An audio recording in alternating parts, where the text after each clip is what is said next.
You are listening to the 6 Second Jobs podcast. I'm your host, Joel Quass. 6 Second Jobs is the podcast overflowing with ways to get you hired.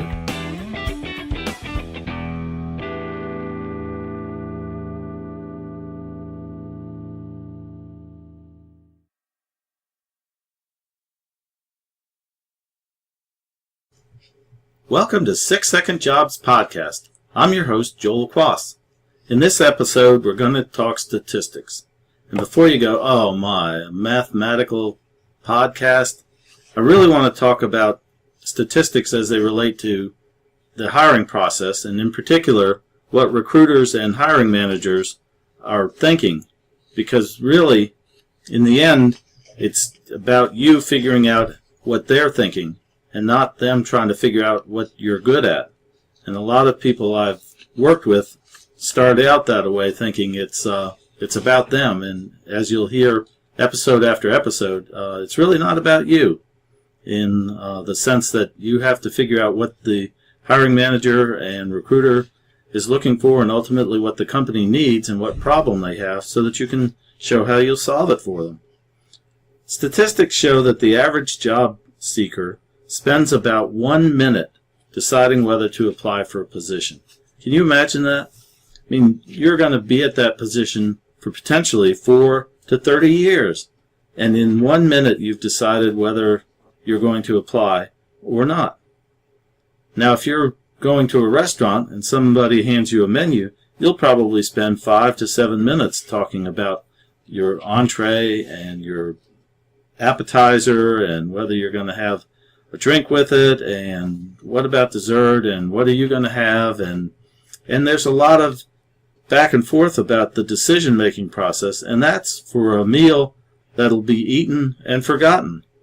Not necessarily a job that you're going to be at for 4 to 30 years. It's just amazing to me how little time we spend on that sort of thing. You know, I can think back to my college days. I probably spent more time thinking about how I could get out of class early on Friday when I was writing my schedule than I thought about whether that class was going to get me towards my job goal after I graduated.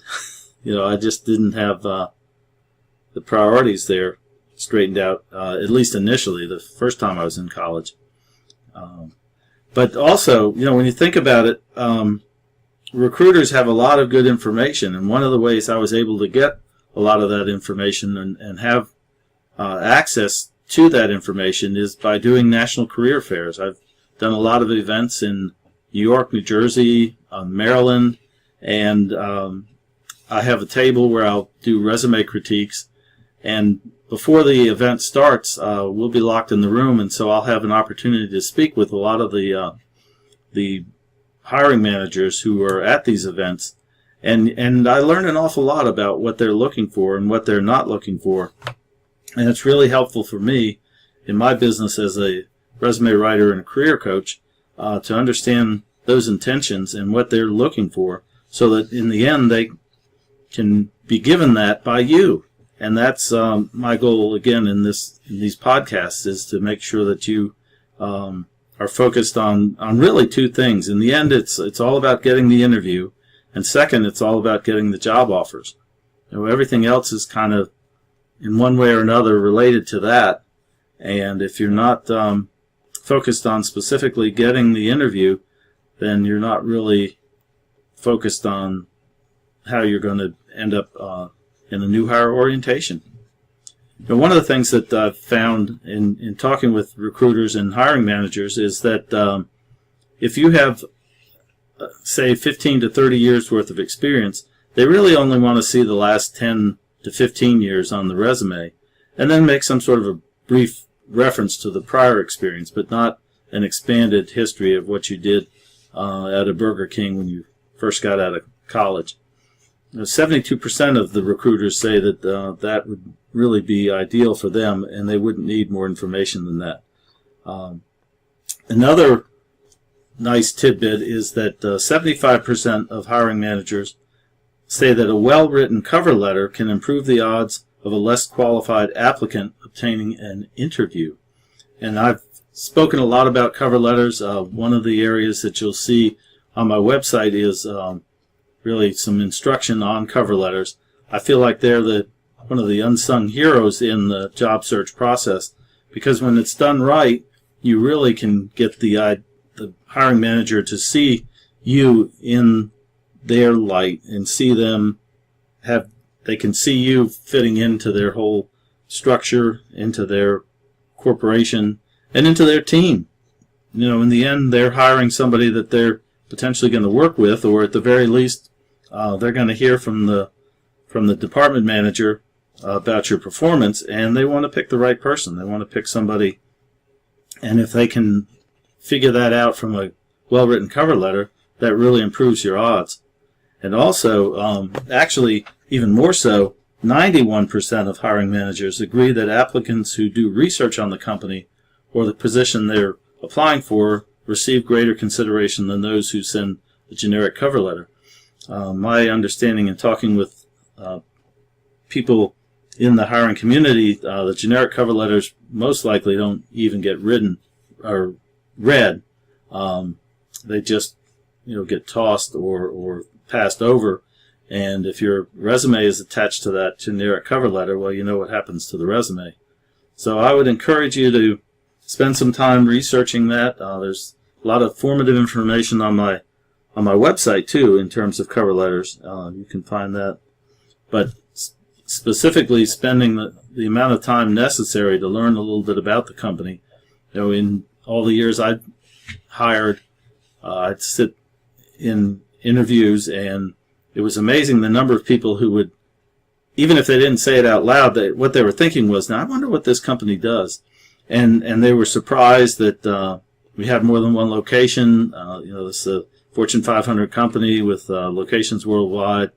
They were surprised about a lot of things in the interview process, and they really shouldn't have been. They really should have done a little bit of homework, and it kind of saddens me that we don't have a better structure for teaching that in high school and in college and in technical schools, because that's a skill and a trait that people really need to have, just like being able to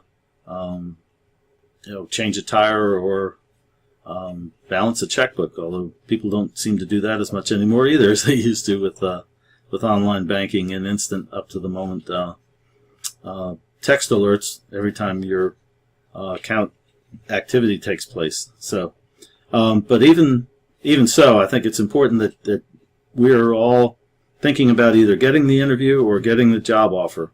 And in the end, we've got to make sure that we're giving the hiring manager what they're looking for. It's amazing how many people don't follow directions when applying. And that's a real basic type of thing. And statistically, it's close to 50%. And that's almost embarrassing that you would not even spend the time to see how they want the information transmitted to them, or specifically do not send this, or send this second type of thing, or no phone calls, or do this. And the more you can read through the entire application process and understand exactly what they're looking for, the easier you're going to be seen as the candidate who knows what's going on, and you're going to be the candidate that could actually land that job because you've paid attention, you've followed the directions, and you've put yourself ahead of the majority of the people who don't. And then statistically speaking, one other thing I'll end with here is that about 50%, it's like 49.5% of hiring managers say that their experience is that people aren't very friendly, and they're not enthusiastic, and they don't smile.